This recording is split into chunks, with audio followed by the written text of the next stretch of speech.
Chapter 12 of The Treasure Train by Arthur B. Reeve. The Sunken Treasure. Get story. Everson and Bride Yacht Belle Adventure seeking treasure sunk Gulf liner Antilles. Kennedy and I had proceeded after a few leisurely days in St. Thomas to Puerto Rico. We had no particular destination, and San Juan rather appealed to us as an objective point because it was American. It was there that I found waiting for me the above message by wireless from the Star in New York. San Juan was, as we had anticipated, a thoroughly Americanized town, and I lost no time in getting around at once to the office of the leading newspaper, the Colonial News. The editor, Kenmore, proved to be a former New York reporter who had come out in answer to an advertisement by the proprietors of the paper. "What's the big story here now?" I asked by way of preface, expecting to find that colonial newspapermen were provincial. "What's the big story?" repeated Kenmore, impatiently pushing aside a long leader on native politics and regarding me thoughtfully. "Well, I'm not superstitious, but a honeymoon spent trying to break into Davy Jones' locker for sunken treasure, I guess that's a good story, isn't it?" I showed him my message, and he smiled. "You see, I was right," he exclaimed.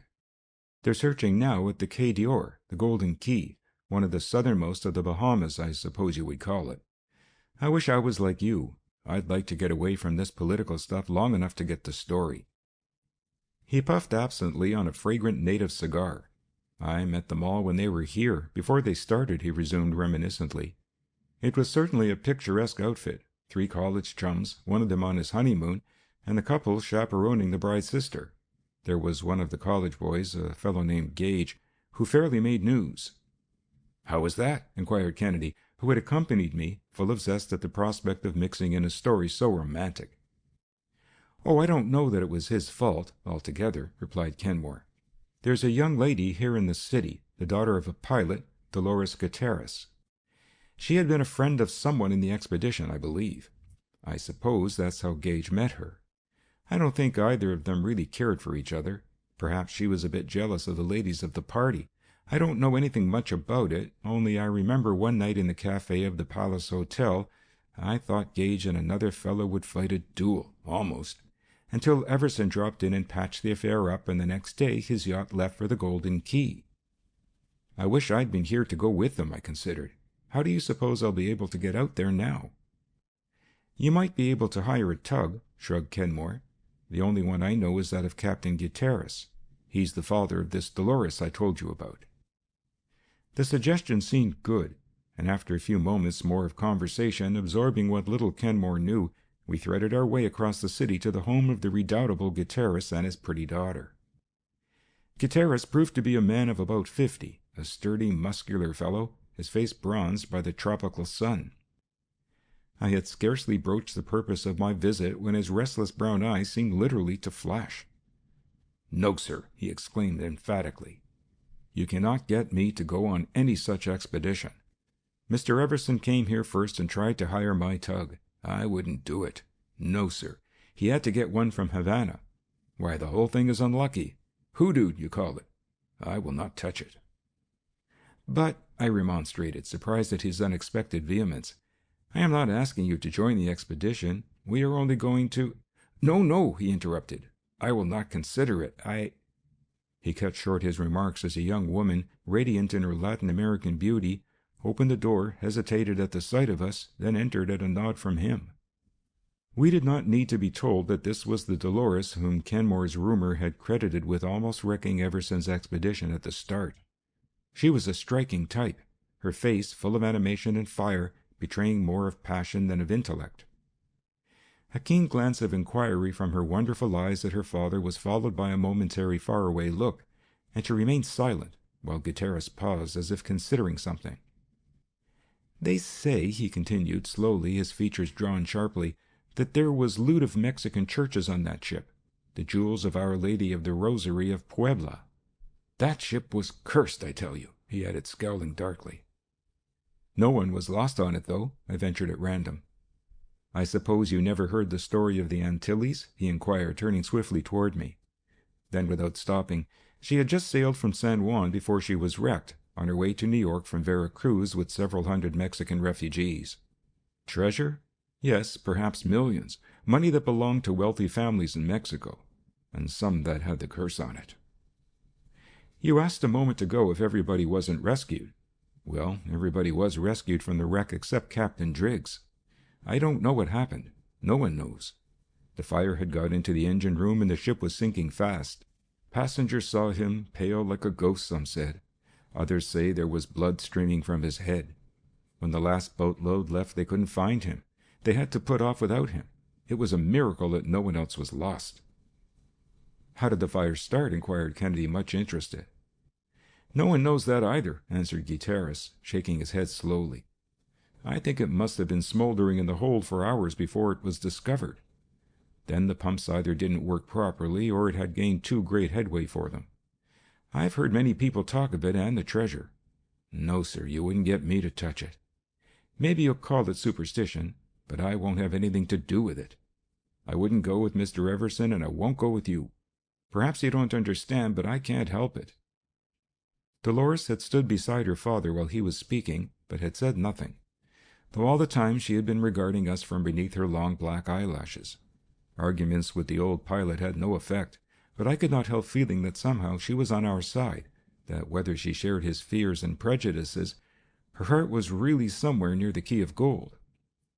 There seemed to be nothing for us to do but wait until some other way turned up to get out to the expedition, or perhaps Dolores succeeded in changing the captain's mind. We bowed ourselves out, not a little puzzled by the enigma of the obdurate old man and his pretty daughter. Try as I might among the busy shipping of the port, I could find no one else willing at any reasonable price to change his plans to accommodate us. It was early the next morning that a young lady, very much perturbed, called on us at our hotel, scarcely waiting even the introduction of her plainly engraved card bearing the name Miss Norma Sanford. Perhaps you know of my sister, Asta Sanford, Mrs. Orrin Everson, she began, speaking very rapidly as if under stress. We're down here on Asta's honeymoon in Orrin's yacht, the Belle Adventure. Craig and I exchanged glances, but she did not give us a chance to interrupt. It all seems so sudden, so terrible, she cried, in a burst of wild, incoherent feeling. Yesterday Bertram Traynor died, and we put back to San Juan with his body. I'm so worried for Orrin and my sister. I heard you were here, Professor Kennedy, and I couldn't rest until I saw you. She was looking anxiously at Craig. I wondered whether she had heard of our visit to the Gutierrezes and what she knew about that other woman. I don't quite understand, interposed Kennedy, with an effort to calm her. Why do you fear for your sister and Mr. Everson? Was there something suspicious about the death of Mr. Traynor? Indeed, I think there was, she replied quickly. None of us has any idea how it happened. Let me tell you about our party. You see, there are 3 college chums, Orrin and 2 friends, Bertram Traynor and Donald Gage. They were all on a cruise down here last winter, the year after they graduated. It was in San Juan that Orrin first met Mr. Dominic, who was the purser on the Antilles, you know, that big steamer of the Gulf Line that was burned last year and went down with $7 million aboard. Kennedy nodded to the implied query, and she went on. Mr. Dominic was among those saved, but Captain Driggs was lost with his ship. Mr. Dominic had been trying to interest someone here in seeking the treasure. They knew about where the Antilles went down, and the first thing he wanted to do was to locate the wreck exactly. After that was done, of course, Mr. Dominic knew about the location of the ship's strong room and all that. That, of course, was common knowledge to anyone interested enough to find out, though, suggested Kennedy. Of course, she agreed. Well, a few months later, Orrin met Mr. Dominic again in New York. In the meantime, he had been talking the thing over with various people, and had become acquainted with a man who had once been a diver for the Interocean Marine Insurance Company, Owen Kinsale. Anyhow, so the scheme grew. They incorporated a company, the Deep Sea Engineering Company, to search for the treasure. That is how Orrin started. They are using his yacht, and Mr. Dominic is really in command, though Mr. Kinsale has the actual technical knowledge. She paused, but again her feelings seemed to get the better of her. Oh, she cried, I've been afraid all along lately.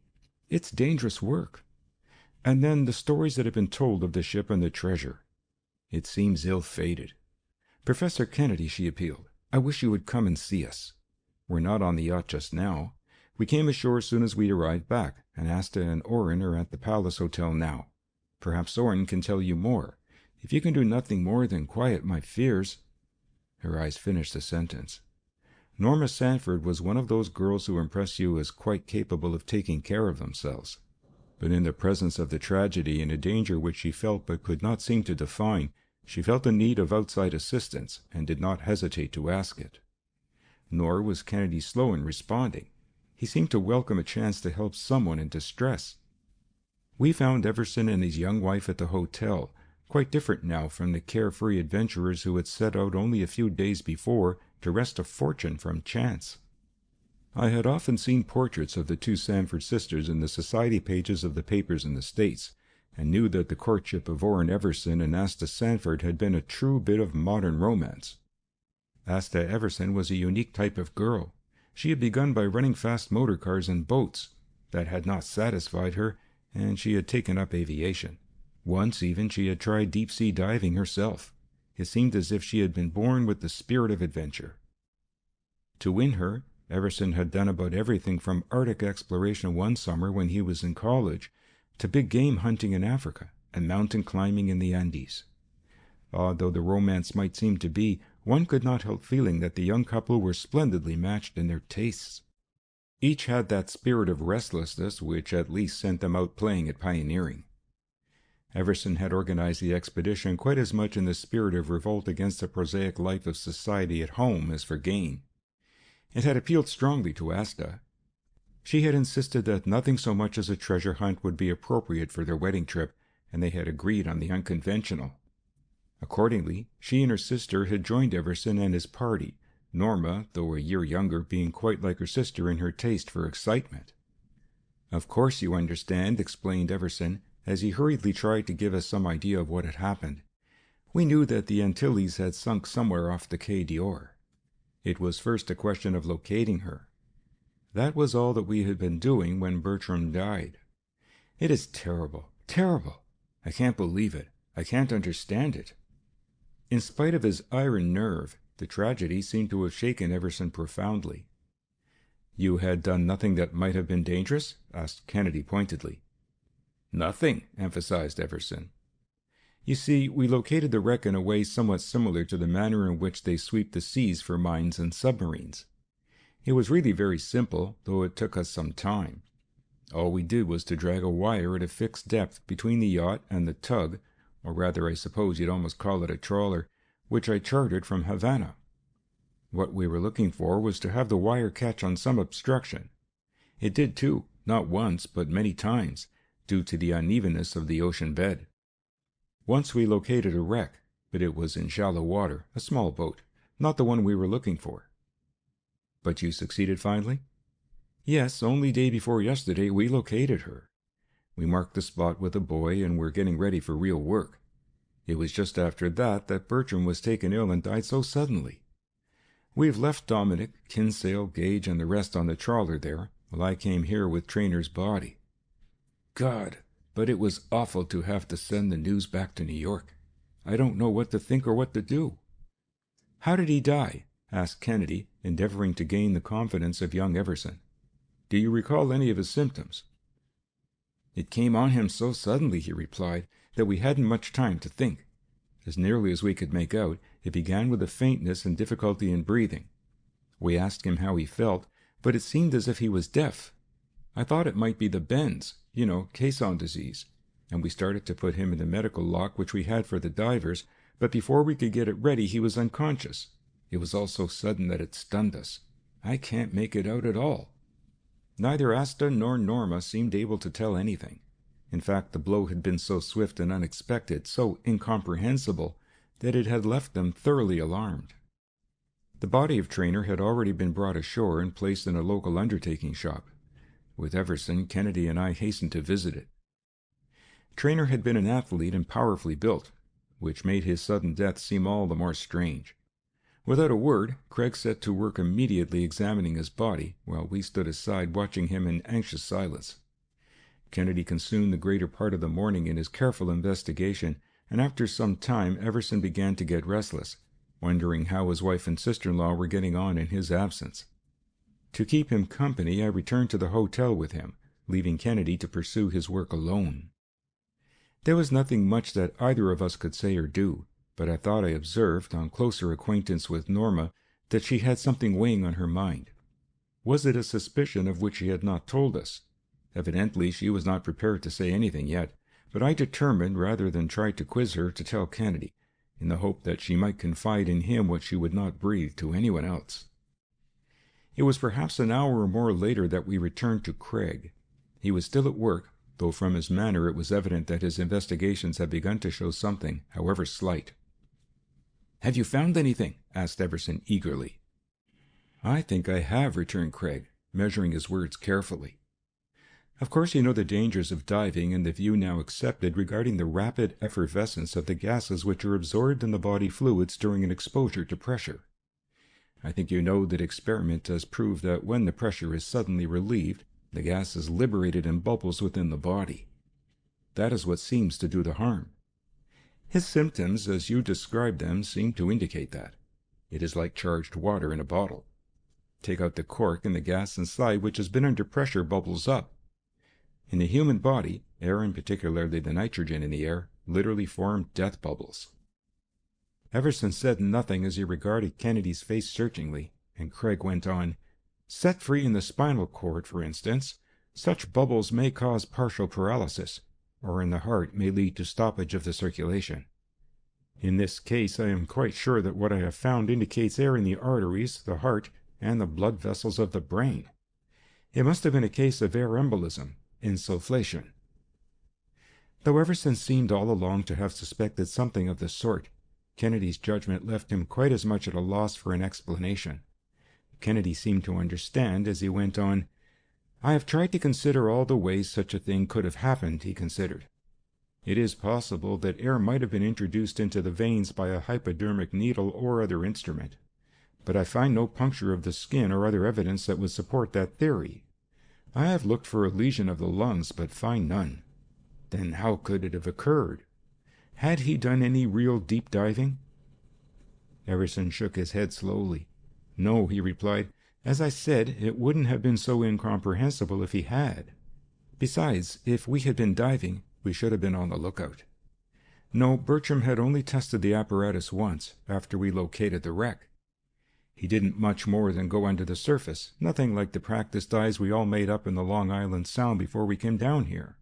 He was only testing the pumps and other things to see whether they had stood the voyage. Why, it was nothing at all. I don't see how it could have given anyone the bends, much less a fellow like Traynor. Why, I think he could have stood more than Kinsale with a little practice. Kennedy, I can't get it out of my mind that there's something about this that isn't right." Craig regarded Everson gravely.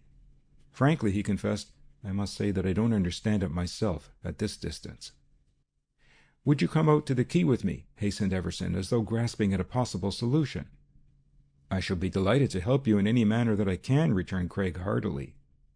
Everson could not find words to express his gratitude as we hurried back to the hotel. In the excitement I had completely forgotten the dispatch from the Star, but now I suddenly realized that here, ready to hand, was the only way of getting out to the Key of Gold and securing the story. Asta, Everson, and Norma especially were overjoyed at the news that Kennedy had consented to accompany them back to the wreck. Evidently they had great faith in him from what they had heard at home.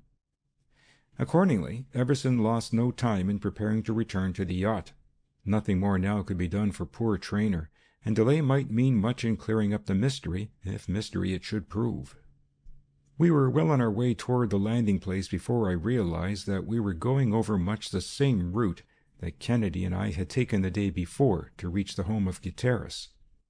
I was just about to say something about it to Kennedy, and of the impression that Norma had made on me, when suddenly a figure darted from around a corner and confronted us. We stopped in surprise. It was no other than Dolores herself, not the quiet, subdued Dolores we had seen the day before, but an almost wild, passionate creature.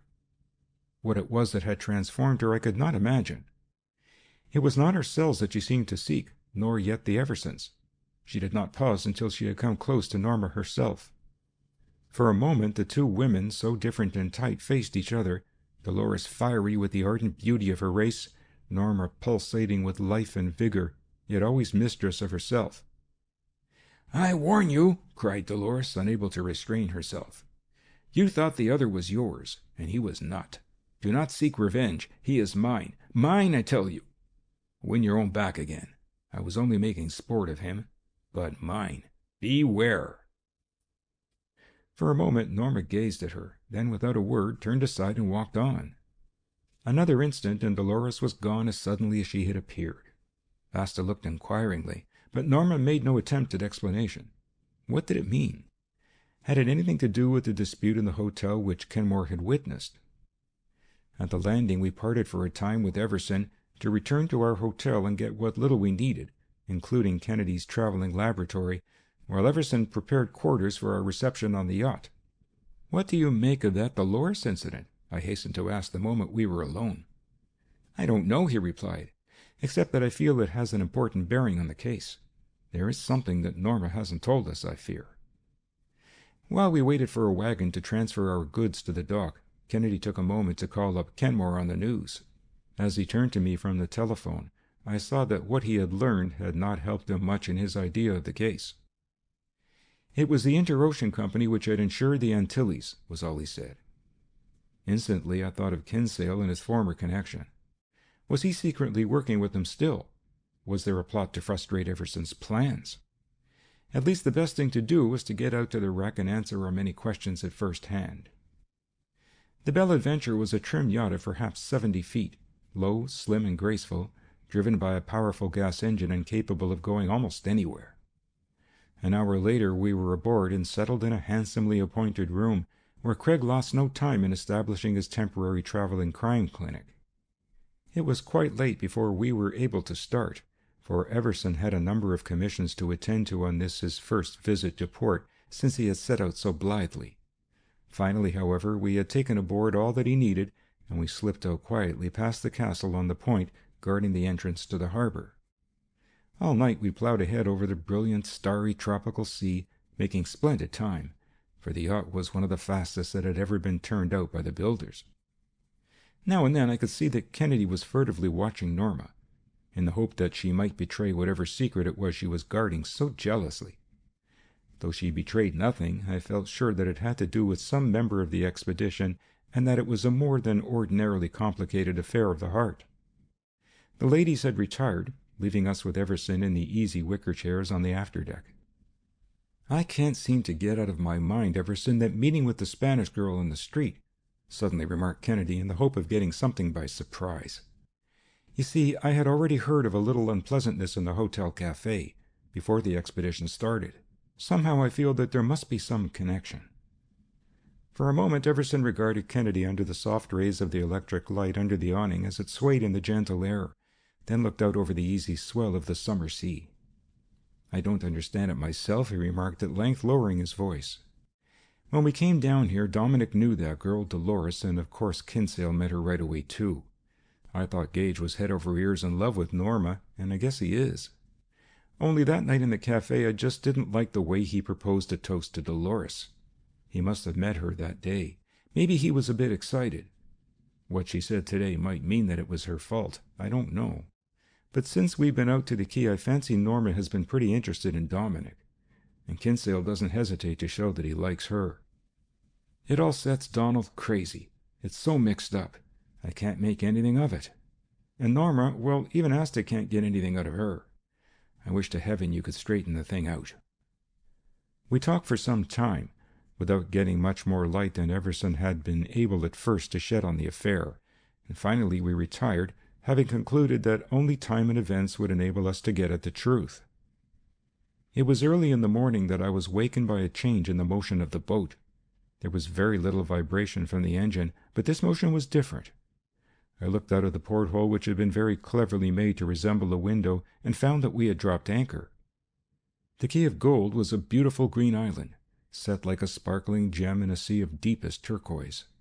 Slender pines with a tuft of green at the top rose gracefully from the wealth of foliage below, and contrasted with the immaculate white of the sandy beach that glistened in the morning sun. Romance seemed to breathe from the very atmosphere of the place. We found that the others on the yacht were astir too, and dressing hastily we went out on deck. Across the dancing waves, which seemed to throw a mocking challenge to the treasure-seekers to find what they covered, we could see the trawler. Already a small powerboat had put out from her and was plowing along toward us.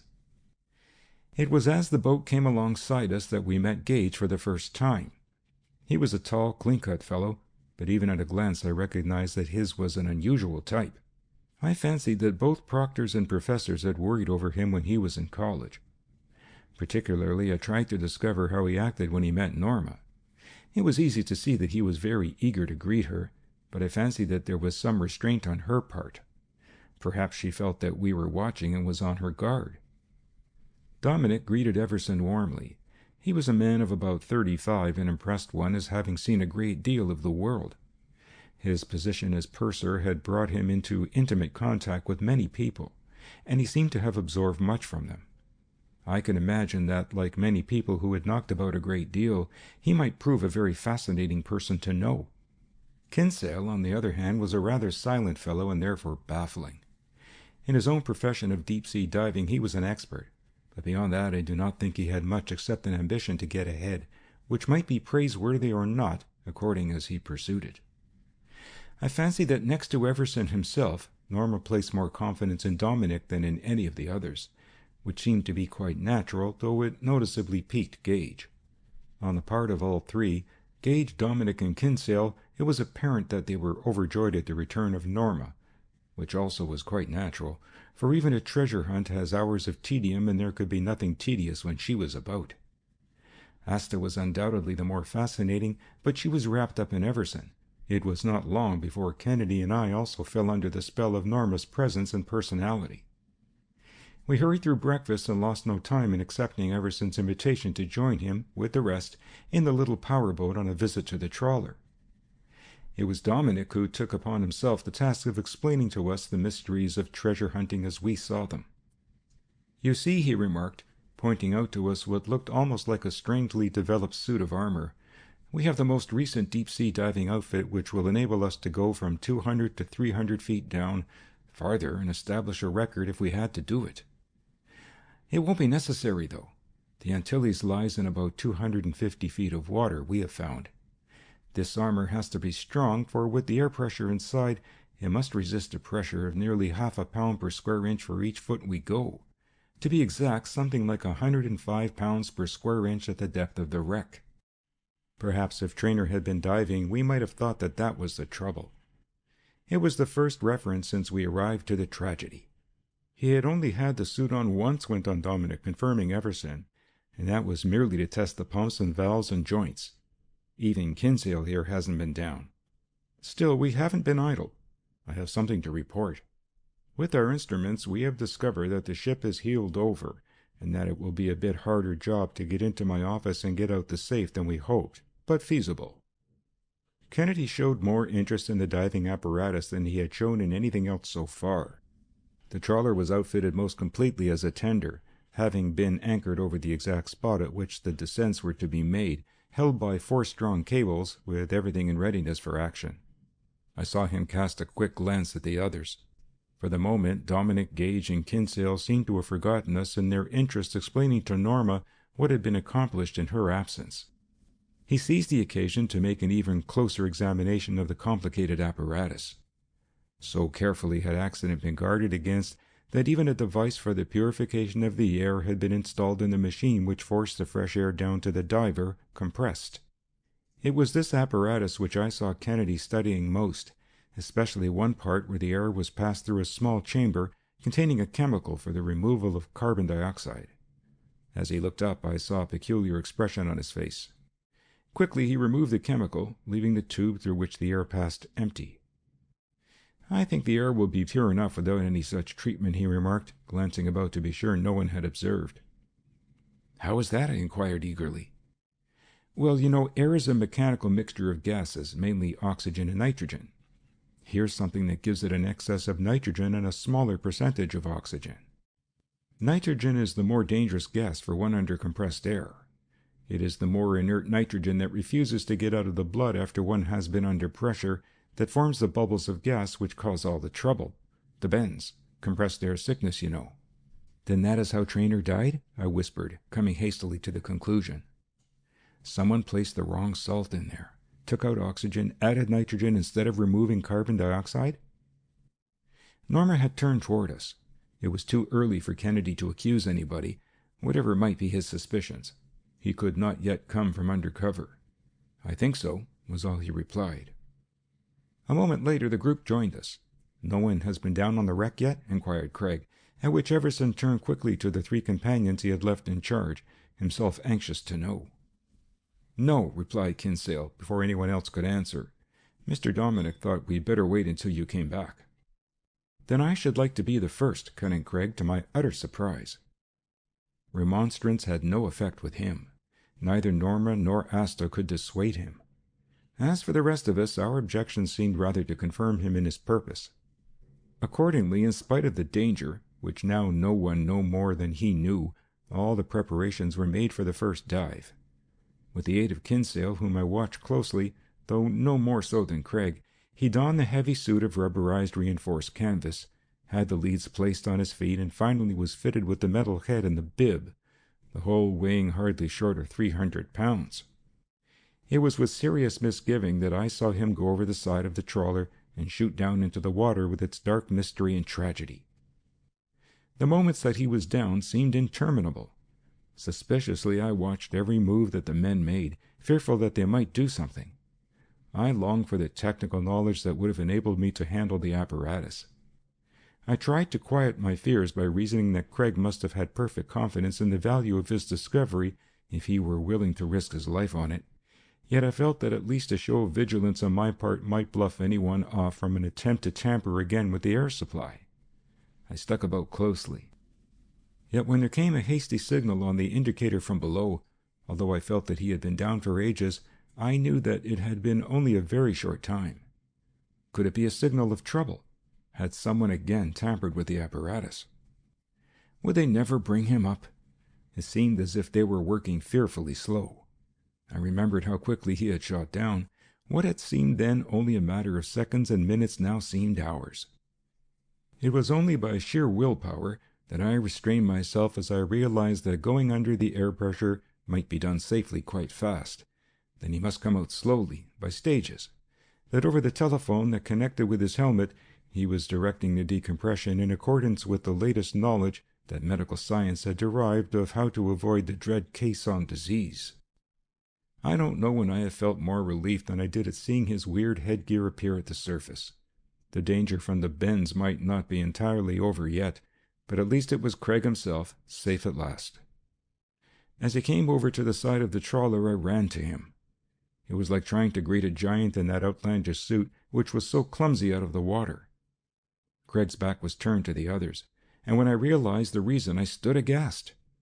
He had brought up a skull and had handed the gruesome thing to me with a motion of secrecy. Meanwhile, he hastened to get out of the cumbersome suit, and to my delight showed no evidence yet of any bad effects. That he should have made the descent and returned so successfully I felt must be a surprise to someone. Who was it? I could not help thinking of Kinsale again.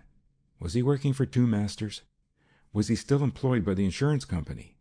Was this a scheme to capture all the rich salvage of the ship instead of that percentage to which Everson had secured an agreement with the underwriters? Kennedy lost no time in getting back to the Belle Adventure with the skull which I had concealed for him. It was a strange burden, and I was not loath to resign it to him.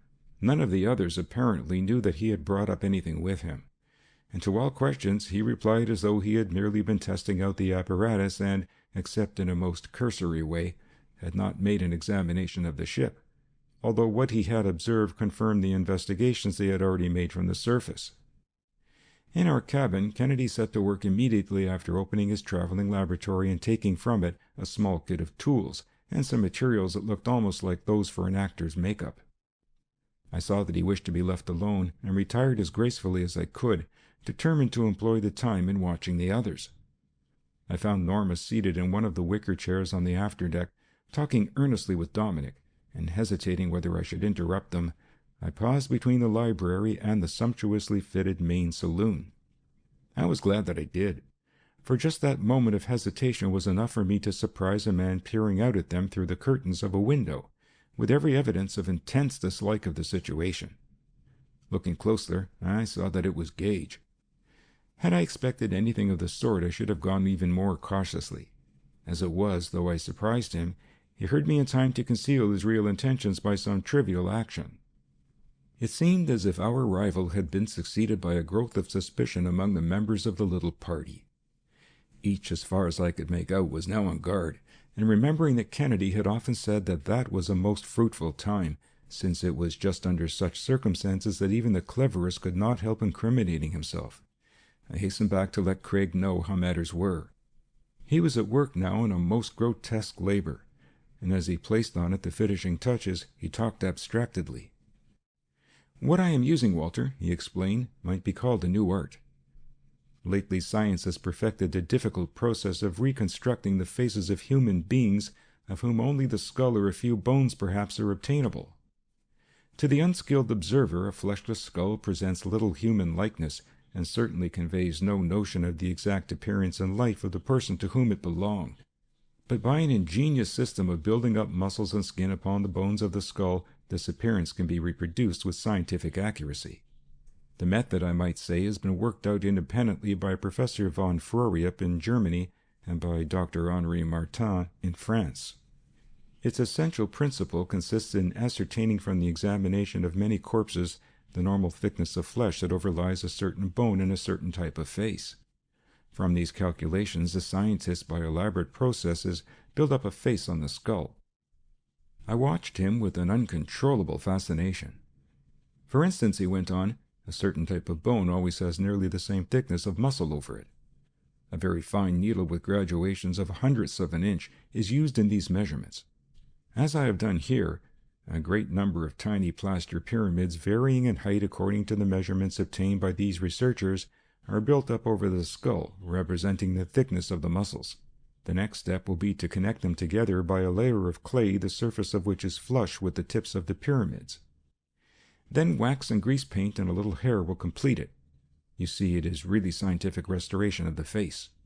I must finish it. Meanwhile, I wish you would watch Norma. I'll join you in a short time." Norma was not on deck when I returned, nor did I see anyone else for some time. I walked forward and paused at the door to the little wireless room on the yacht, intending to ask the operator if he had seen her. "Where's Mr. Kennedy?" he inquired, before I had a chance to put my own question. "Someone has been in this wireless room this morning and must have been sending messages. Things aren't as I left them. I think he ought to know." Just then Everson himself came up from below, his face almost as white as the paint on the sides of the yacht. Without a word, he drew me aside, looking about fearfully as though he were afraid of being overheard. "I've just discovered half a dozen sticks of dynamite in the hold," he whispered hoarsely, staring wide-eyed at me. "There was a timing device set for tonight. I've severed it. Where's Kennedy?" "Your wireless has been tampered with too," I blurted out, telling what I had just learned. We looked at each other blankly. Clearly, someone had plotted to blow up the yacht and all of us on board. Without another word, I took his arm and we walked toward our stateroom where Kennedy was at work. As we entered the narrow passage to it, I heard low voices. Someone was there before us. Kennedy had shut the door and was talking in the hall. As we turned the corner, I saw that it was Norma, whom I had forgotten in the surprise of the two discoveries that had been so suddenly made. As we approached, she glanced significantly at Kennedy, as if appealing to him to tell something. Before he could speak, Everson himself interrupted, telling of his discovery of the dynamite and of what the wireless operator had found. There was a low exclamation from Norma. "It's a plot to kidnap me," she cried in a smothered voice. "Professor Kennedy, I told you I thought so." Everson and I could only look our inquiries at the startling new turn of events. "Miss Sanford has just been to her stateroom," hastily explained Craig. There she found that someone had carefully packed up a number of her things and hidden them, as if waiting a chance to get them off safely. I think her intuition is correct. There would be no motive for robbery here. Vainly I tried to reason it out. As I thought, I recalled that Gage had seemed insanely jealous of both Dominic and Kinsale whenever he saw either with Norma. Did Gage know more about these mysterious happenings than appeared? Why had he so persistently sought her? Had Norma instinctively fled from his attentions? "Where are the others?" asked Craig quickly. I turned to Everson. I had not yet had time to find out. "Gone back to the trawler," he replied. "Signal them to come aboard here directly," ordered Craig. It seemed an interminable time as the message was broken out in flags to the trawler, which was not equipped with the wireless. Even the hasty explanation which Kennedy had to give to Aston Everson as she came out of her cabin, wondering where Orrin had gone, served only to increase the suspense. It was as though we were living over a powder magazine that threatened to explode at any moment. What did the treachery of one member of the expedition mean? Above all, who was it? We had been so intent watching from the deck the all-too-slow approach of the little power boat from the trawler that we had paid no attention to what was on our other quarter. "A tug approaching, sir," reported the man on watch to Everson. "Seems to be heading for us, sir." We turned to look. Who was she, friend or foe? We knew not what to expect. Everson, pale but with a firm grip on his nerves, did not move from the deck as the power boat came alongside, and Dominic, Gage, and Kinsale swung themselves up the ladder to us. "It's the tug of that pilot, Gutierrez, sir," interposed the man who had spoken before. Not a word was spoken, though I fancied that a quiet smile flitted over Kennedy's face as we waited. The tug ranged up alongside us. To my utter astonishment, I saw Dolores, her black eyes eagerly scanning our faces. Was she looking for Gage, I wondered. It was only a moment when the party that had put out from the tug also came tumbling aboard. "I got your message, Kennedy, and brought Gutierrez. He wouldn't join the expedition, but he thought more of his daughter than of anything else." It was Kenmore, who had at last achieved his wish to get on the treasure hunt story. Everson looked inquiringly at Craig. "Message?" repeated Kennedy. "I sent no message." It was Kenmore's turn to stare. Had someone hoaxed him into a wild goose chase after all?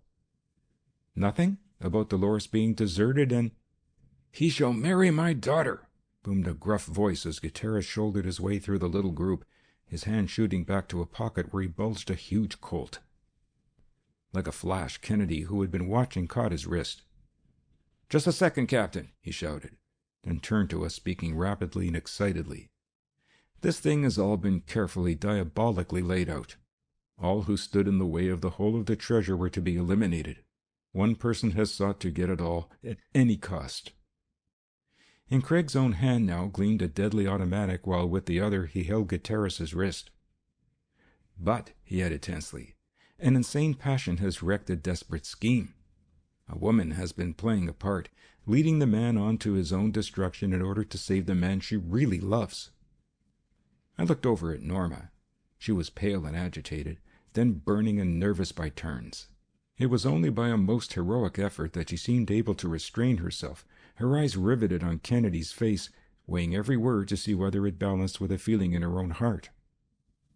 "The Antilles," shot out Kennedy suddenly, "was burned and sunk, not by accident, but with a purpose. That purpose has run through all the events I have seen, the use of Mr. Everson, his yacht, his money, his influence. Come." He strode down the passage to our stateroom, and we followed in awed silence.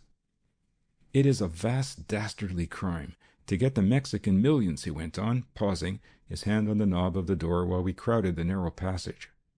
"I have brought up from the wreck a skull which I found near a safe, unlocked so that entrance would be easy. The skull shows plainly that the man had been hit on the head by some blunt instrument, crushing him. Had he discovered something that it was inconvenient to know? You have heard the stories of the ill-fated ship."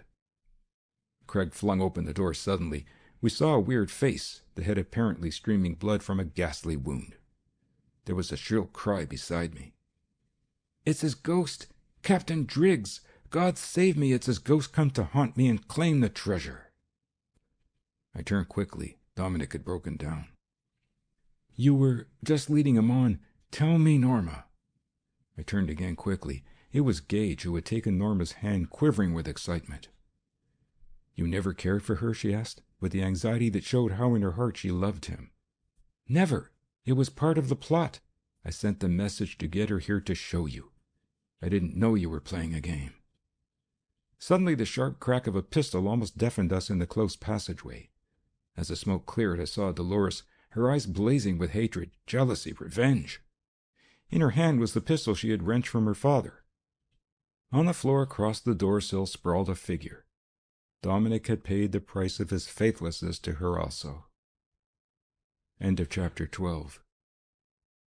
End of The Treasure Train by Arthur B. Reeve.